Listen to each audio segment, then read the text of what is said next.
বহুতল থেকে পড়ে মৃত্যু হল মুর্শিদাবাদের পরিযায়ী শ্রমিকের। মুর্শিদাবাদের বরঞ্চা থানার সুন্দরপুর পঞ্চায়েতের বৈদ্যনাথপুরের ওই পরিযায়ী শ্রমিকের নাম শের মোহাম্মদ শেখ। বছর 30-এর শের মোহাম্মদ মহারাষ্ট্রের নির্মাণ শ্রমিকের কাজ করছিলেন বেশ কিছুদিন ধরে। তার মৃত্যুতে শোকের ছায়া এলাকায়। পরিবার সূত্রে জানা গিয়েছে, সোমবার মহারাষ্ট্রে রাজমিস্ত্রির কাজ করার সময় বহুতল থেকে পড়ে যায় সে। সেখান থেকে তাকে উদ্ধার করে স্থানীয় হাসপাতালে নিয়ে যাওয়া হয় চিকিৎসার জন্য, কিন্তু হাসপাতালেই মৃত্যু হয় তার।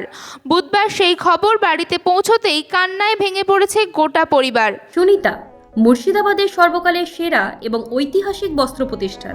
বিয়ের কেনাকাটা থেকে শীতের পোশাক, নামি ব্র্যান্ড, সেরা দাম, একটাই নাম সুনিতা। পরিবার সূত্রে জানা গিয়েছে, শের মোহাম্মদ শেখের নিজের কোনো বাড়ি ছিল না। দীর্ঘদিন ধরে অস্থায়ী আশ্রয়ে দিন কাটাতেন তিনি।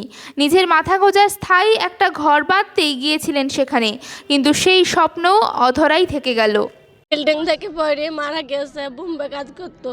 আমার দুটো মেয়ে আছে, ওদের আধারটাও জানা আপনারা করে দিয়েন। আমাদের ছাড়া দুনিয়া ছাড়া আর কেউ নাই, আমার মা বাপ নাই, আমি অনাথ। কতদিন আগে কাজে গেছিল? 5 মাস হয়েছে যাচ্ছি গো। আমার স্বামী 5 মাস চলছি বোম্বে। বলে যাচ্ছিল, বলছে আমার এসে ঘর বাড়ি করবো, আমার ঘর নাই, আমরা সরকারের জায়গায় বাস করি, এসব বলছিল। বোম্বে কাজ করতে গেল মহারাষ্ট্র উড়ানে, ওখানে বিল্ডিং থেকে পড়ে মৃত্যু হয়ে যায়। তারপরে সেট ওখানে হাসপাতালে ভর্তি করেছিল। তারপরে ওখানে বললো আপনারা ওষুধ দাঁড়াতে নিয়ে, প্রশ্ন দাঁড়াতে নিয়ে আপনারা বাড়ি চলে যান, এখানে ট্রিটমেন্ট ভালো হবে না। তার জন্য রাস্তাতে ও ডেট হয়ে যায় কালকে 5টার সময়। একটু তো খবর পাই আমরা। তারপরে গ্রামে 100, 200, 500 চাঁদা করে কোনোরকম অসহায় মানুষের জন্য একটা সৎ কাজের ব্যবস্থা করেছে আমরা।